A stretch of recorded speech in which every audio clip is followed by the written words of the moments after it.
السلام عليكم ورحمة الله وبركاته. أهلا وسهلا بكم في قناة المهندس للصيانة. النهاردة إن شاء الله هنعرف مع بعض ريفيو كامل عن غسالة توشيبا 8 كيلو.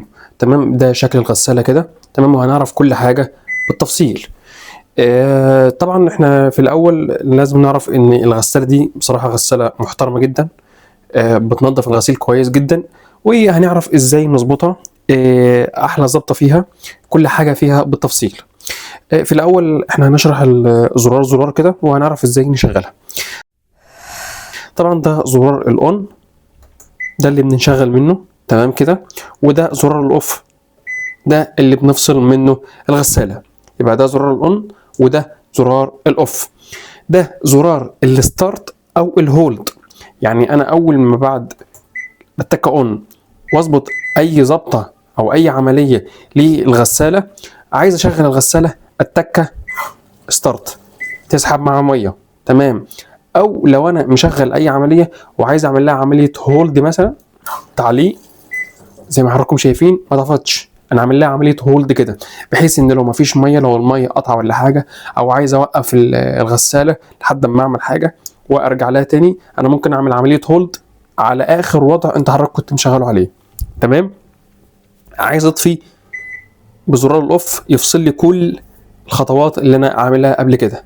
نيجي بعد كده زرار مستوى الميه. مستوى الميه ده اللي هو كميه الميه او ليفل الميه بتاع الغساله، وده بيكون على حسب كميه الهدوم اللي بتكون حضرتك حاططها في الغساله. يعني بنبدا كده نتك اون. تمام. وبعد كده نشوف كميه الهدوم اللي انا حاططها في الغساله، لو الهدوم دي قليله نبقى على اول تكه. طب لو الهدوم دي اعلى شويه او كميه اكبر شويه كده، التكه المستوى اللي بيكون في النص اللي هو 38 لتر. طب لو الهدوم دي اعلى حاجه نتكه 48 لتر. هو ده المستوى الميه. دي بتبقى على حسب قلنا الهدوم اللي بتكون حضرتك ظابطها او انت حاططها يعني في الغساله. يعني ممكن نتكه اون، بعد كده نشوف مستوى الميه، وبعد كده نتكه ستارت زي ما حضراتكم سامعين كده، تبدا تسحب معانا ميه. ليه؟ عشان احنا عملنا لها عمليه. طب عايزين نوقفها زي ما قلنا نتك ستارت، عايزين نرجعها تاني نتك لها هولد، عايزين نوقفها نتك هولد، شغل تاني، وهكذا. تمام. تمام يا باشمهندس. طب ناخد بالنا من حاجه. بص حضراتكم ما بين الزرار ده والزرار ده، يعني لو انا اوف اون، اول ما اتكيت اون وبعد كده مستوى الميه اداني اقل حاجه 23 لتر. ناخد بالنا ان هنا برضو بالنسبه للمسحوق بيدينا على اقل حاجه، يبقى هنا اقل حاجه في المسحوق وهنا اقل حاجه في المسحوق. طب احنا لو علينا من مستوى الميه ده، بص كده خدوا بالكم في الزرار ده بتعلى معانا المسحوق في النص لوحده اوتوماتيك. طب لو علينا اعلى حاجه برضو اللمبه دي بتعلى على اعلى حاجه. يبقى مستوى الميه له علاقه بكميه الهدوم، برضه كميه المسحوق، ان انا احط مسحوق اكتر علشان خاطر الهدوم دي تكون تتغسل اكتر. ده بالنسبه لمستوى الميه، ليه علاقه بالهدوم او كميه الهدوم اللي محطوطه في الغساله من جوه. تمام. الزرار اللي بعد كده، طب انا يا باشمهندس لو انا مش عايز يخلي يعني الغساله مش عايزها تاخد دوره كامله وعايز اخد اختيارات معينه، انا لما بدي في الاول بتك اون وبعد كده بشوف المستوى اللي انا ظابطها، بيكون عندي حاجه اسمها اعتيادي اللي هو الطبيعي، بياخد غسيل وشطف ودوران سريع. تمام، جميل جدا. طب انا لو عاوز اخد حاجه معينه اتك اختياري كده، كل الاربع لونب شغالين معايا. طب انا لو عاوز حاجه معينه كده زي ايه يا باشمهندس؟ لو عاوز الهدوم دي غسيل بس، يعني مش عايز اغسلهم بس، تمام كده، يبقى كده البرنامج ده او الكارته دي خدت اوردر ان الاوردر ده غسيل فقط. جميل قوي. طب عاوز يا باشمهندس ما ينفعش ان انا اتك اختيار تاني الا لما اعمل عمليه زي اون من الاول وجديد. يعني لو اتكيت على الاختار مش هيدينا اهو. تمام، لازم اتك اوف اتك اون واعمل حاجه تانية اختياري تاني. لو انا عاوز، احنا قلنا غسيل، طب شطف بس. لو الهدوم دي انا عايز اشطفها مثلا، طالع من الهدوم دي مثلا فيها رمله والكلام ده وانا عايز اشطفها فقط، يبقى بديها عمليه شطف، تبقى التكه ستارت. الصوت اللي حضراتكم سامعينه ده صوت الشطف، صوت سحبه الطرمبه شغاله بتطرد معايا الميه علشان خاطر الحل دهيت تبدا بعمليه الشطف بتاعتها. سامعين الاوردر ده؟ انا قاصد ان انا اعمله ليه يا باشمهندس الاوردر ده؟ عشان الباب ده مفتوح. طب احنا الاول ما نقفل كده يبدا في لوك هنا كده، تمام، ده معمول زي نظام سيفتي كده، ان الباب ده طول ما هو مفتوح الغساله ما تشتغلش. مش في كل البرامج، في يعني الغسيل يغسل معاك ما فيش مشكله، لكن في جميع البرامج يدوا اوردر معاك زي ما حضراتكم شايفينه. انا لو فتحت الباب الغساله دي هتقف تاني. بصوا كده زي ما حضراتكم شايفين. ليه؟ لان ده زي نظام سيفتي كده للاطفال، بحيث ان الباب ده ما يبقاش مرفوع والغساله تكون شغاله. طب لو قفلت تاني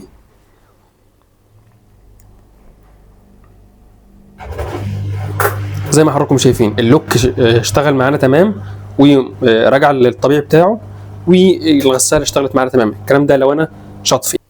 يبقى شطفي يا باشمهندس هو الزرار ده زي ما حضراتكم شايفين كده. يبقى شطفي يا باشمهندس اللي هو ايه؟ اللي هو يعصر الهدوم كويس جدا ويصرف الميه اللي في الحله، وبعد كده يعملها لك عمليه شطف. طب الزرار اللي بعد كده ندي اختياري، قلنا اوف الاول وبعد كده اون.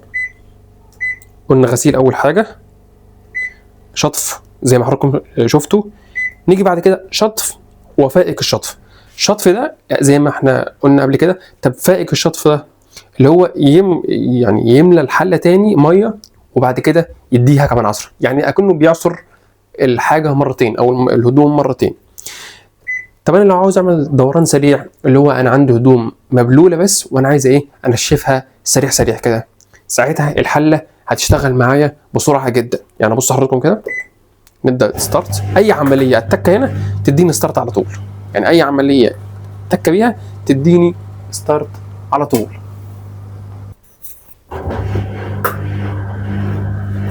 زي ما حضراتكم شايفين كده ده دوران سريع. الحله بتبدا تشتغل معانا الاول لو في ميه ولا حاجه بتصرفها، وتبدا الحله في الدوران. طبعا ما بتشتغلش مره واحده سريع، تبدا تسرع واحده بعد كده تسرع وبعد كده تسرع وبعد كده تشتغل على اقصى سرعه عليها. ده بالنسبه للدوران السريع. ده انا كده هولد. بالنسبه طبعا للاختيار اللي بعده، تمام، غسيل، شطف، فهيك شطف زي ما قلنا، دوران سريع، غسيل وشطف، هكذا غسيل وشطف وفايق الشطف، غسيل ودوران سريع بس، شطف ودوران سريع، على شطف وفايق الشطف ودوران سريع، غسيل وشطف ودوران سريع، الاربعه مع بعض غسيل. دي على حسب باقي الحاجه اللي حضرتك عايزها، يعني دي على حسب انت عايز غسيل وعايز غسيل وشطف، عايز غسيل وشطف ودوران سريع. شوف ايه اللي انت على حسب اللي انت حضرتك عايزه وتبدا تتكى في الاختيار ده. طب انا لو عاوز الطبيعي او ايه الطبيعي او ايه افضل حاجه، نخليها اون ونظبط كميه الميه اللي تخش الغساله، وبعد كده نتكه هنا اعلى حاجه نتكه ستارت، تبدا الميه تبدا الغساله تسحب معانا ميه ما فيهاش ادنى مشكله. تمام. طب نيجي بعد كده يا باشمهندس، طبعا انا اول ما بتك على اون هنا بيجي هنا اعتيادي. ايه اللي هو الاعتيادي؟ اللي هو الحاجه الطبيعيه ان انا حاطط هدوم عاديه خلاص. طب انا لو عاوز حاجه تعمل عمليه نجع هنا كده زي ما حضراتكم شايفين كده، ده لو انا عايز الهدوم يتعمل لها عمليه نجع بس. طب انا لو عاوز حاجه تبقى سبيد سريعه، البرنامج ده. طب انا لو عاوز حاطط حاجه هدوم تقيله او بطانيه صغيره او حاجه دي تقيل، تمام كده. طب انا لو عاوز حاجه حاطط حاجه صغيره لا تذكر، لطيف، وهكذا. اعتيادي، نجع، سريع، تقيل، لطيف. هو ده الأزرة بتاعت غسالة توشيبا 8 كيلو. يبقى نعيد تاني: اون، اوف، ستارت او هولد، اللي بيتحكم منه مستويات المية على حسب الغسيل. طبعا لما بنتك اقل حاجة بالتالي المسحوب يبقى اقل حاجة، لو اتكينا وسط بالتالي المسحوب وسط، لو اتكينا عالي بالتالي المسحوب يبقى عالي. وهنا الاختيارات اللي احنا لو احنا عايزين حاجة معينة مش الاعتيادي بتاعنا اللي هو غسيل وشطف او غسيل وفائق الشطف او غسيل ودوران سريع، طبعا على حسب الحاجة اللي احنا عايزينها. العادي بتاعنا اللي هو ده. وهنا طبعا زي ما قلنا لو احنا عايزين حاجة برنامج معين سواء سريع او حاجة تقيلة او الاعتيادي زي هو موجود او حاجة صغيرة زي ما هم موجودين. هو ده زي نظام ريفيو سريعا كده عن الغسالة التوشيبا 8 كيلو. طب عايزين نشوف برضو عملي كده الغسالة بتشتغل ازاي. انا مثلا حطيت الهدوم اهي، وطبعا اهم حاجة واحنا بنحط الهدوم ما نجيش نحطها كلها في حته واحده كده، لا نوزع الهدوم كده عشان خاطر الحله دي ما يحصلهاش ادنى مشكله، او حتى لما تيجي تلف كده، يعني هي لما تيجي تلف كده ما تقعدش تخبط كده، لا تبقى تكون منتظمه كده في النص كده. تمام. وبعد كده احنا مثلا الهدوم دي صغيره، نبدا ان احنا نحط ال ال نبدا ان احنا نحط الاريل بتاعنا.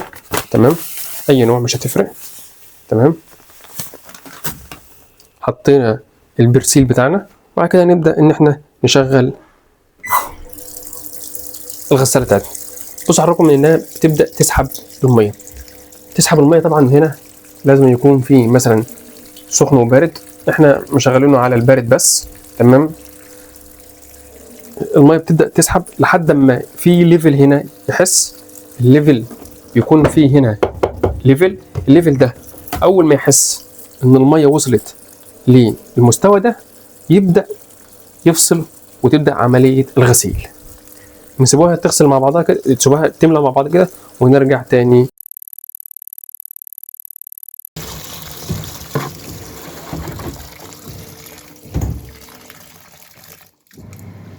زي ما حضراتكم شايفين كده هي خلاص المستوى اكتمل، تبدا تغسل معانا.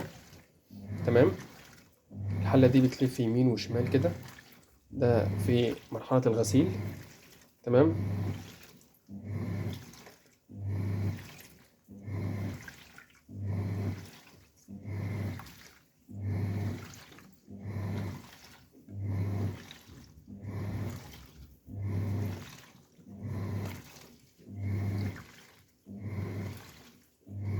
هو ده ريفيو كامل عن الغسالة التوشيبا 8 كيلو. تمام. اتمنى يكون الفيديو عجبكم، وما تنسوناش دايما باللايك والاشتراك، والسلام عليكم ورحمة الله وبركاته.